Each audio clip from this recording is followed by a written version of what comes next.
ধন্যবাদ আপনাদের সবাইকে। আপনারা অবগত আছেন যে নারায়ণগঞ্জ শহরের যে মূল রোড বঙ্গবন্ধু সড়ক, এই সড়ক সহ আশপাশের বেশ কয়েকটি রোডে বেশ কয়েকদিন ধরে যানজটের তীব্রতা ধারণ করছে, যার পরিপ্রেক্ষিতে নগরবাসী যথেষ্ট ভোগান্তির শিকার হচ্ছে।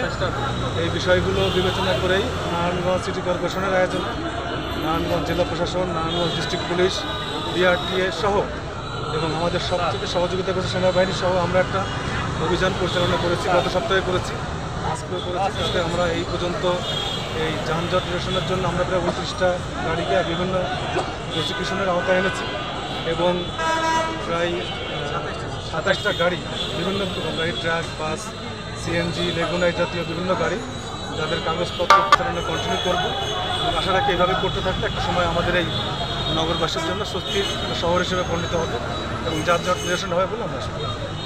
ট্রাফিক সংখ্যা অলরেডি আমরা 32 জন বাড়িয়েছি আমাদের আগের তুলনায়।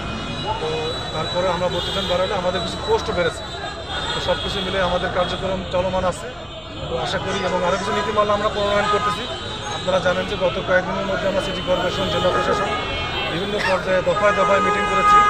আমরা কিছু ট্রাক, কিছু বাস আমরা শহরে নিয়ন্ত্রণ করব, যেগুলো শহরের মধ্যে ঢুকতে পারবে না, এরকম একটা নীতিমালার মধ্যে আমরা আনার চেষ্টা করতেছি।